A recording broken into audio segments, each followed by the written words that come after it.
TV personalities, the radio personalities are not native New Yorkers speaking the New York tongue. What do you think about that?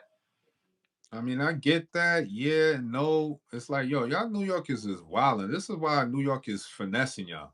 Y'all getting raped with fucking the congestion prices. Y'all worried about who the fuck is on the radio? Like, come on, son. Are you serious? Y'all getting violated by coming into the city that you live in, that you gotta pay to go into the city to go work, but you worried about what's on the radio. This is why they could do this to y'all. You know what I'm saying? This way picking and choosing when they really want to do shit. Like, what has that congestion pricing done for New Yorkers? Is it put money back in your pockets? No. Okay. Did it make the congestion better? Did it make commuting better to the city? But you worried about on the radio. All right. Yeah, that makes a lot of sense. Makes a whole lot of sense. The greatest city in the world, some of the greatest people in the world, the type of stuff that people in New York come up with is flawless. But the last couple of years, y'all been dropping the ball, son. I'm not even gonna hold you. Y'all been dropping the ball, son. Y'all been getting finessed all types of different ways. And this is when it's your back is at the corner. I mean, your back is at the wall. You worried about the damn radio station that somebody from Minnesota is doing the radio. I don't give a hot damn about the radio right now. When they raping your pockets all types of ways, and then on top of it, you still getting paid taxes twice. I mean, pick your battles. That one right there is not no battle that needs to be even being brought up, like, especially if y'all still paying for congestion prices. Nobody fight that. And then on top of that, raising the fares on MTA, but yet the MTA ain't been good in the last 25 years. But okay, you worried about the radio. All right, that's what's up. That's why I come and go in New York. I don't stay there no more. I just come, visit, and dip. Me personally, I get their point. To add on to your point, from what I've seen, they said the congestion had made traffic flow better, but it's still a congestion. If I gotta pay for it, how's it benefiting me? If I gotta pay for it, right? They talking about as far as the traffic flow. I get that, but if we gotta pay for it, that your best suggestion is to New Yorkers to pay for the congestion. That's your best suggestion. That I gotta pay for on top of me paying for high-rise prices, high-rise, can't even get into the city properly, and then on top of that, I'm still getting taxed twice. But your best bet is, because the traffic is good, but we paying for it. But again, the subject matter is about the radio, right? So to add on to your point, they saying that the flow of traffic is better, but they got to pay for it. But the funny part is not even that. It doesn't go to New York. Who owns the congestion price fees? First of all, y'all don't even know who owns what's the joint?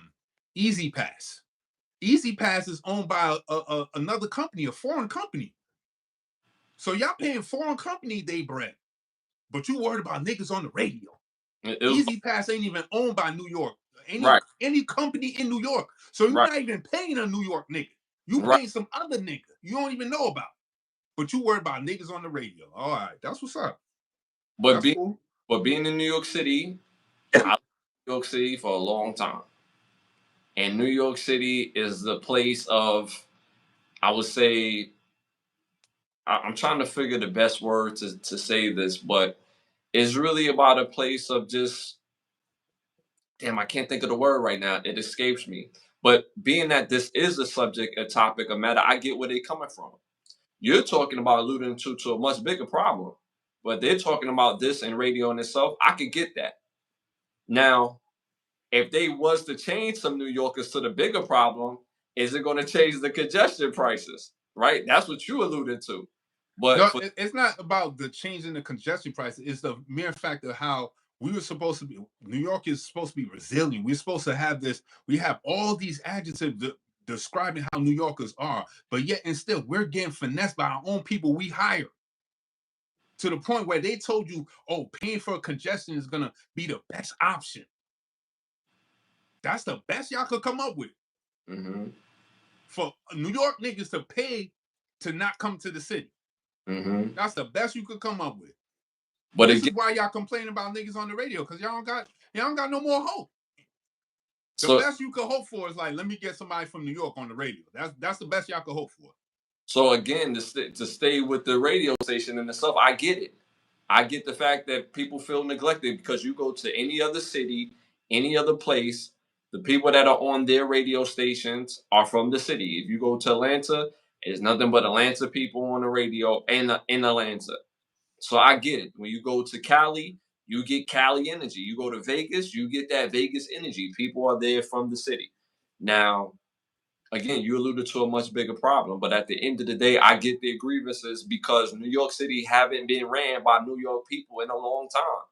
They're talking about a golden era when they could listen to the radio and hear, Ed Lover and Dr. Dre, Fab Five Freddy. Like these people had prevalent radio shows. You talking about Star and Buck Wild.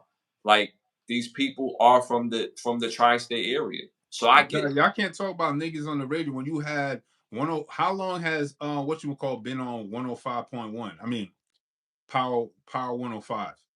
What's his face? Bald headed nigga. He ain't even from New York. Tom Joyner? No. Power 105. What's the name? Power 105. I'm Ebro. No. Bald headed, brown skin nigga. What's his lame nigga name? Charlemagne. He not from New York. Oh. You know what I'm saying? He been on the radio for years. He never been from New York, ever. Yeah, he's but from y'all South. let that slide. And now, like, come on, come on, New Yorkers. Like, let's do better than this, man. Let's do better, son. Let's do better than this. This is not no real gripe. Like, for real.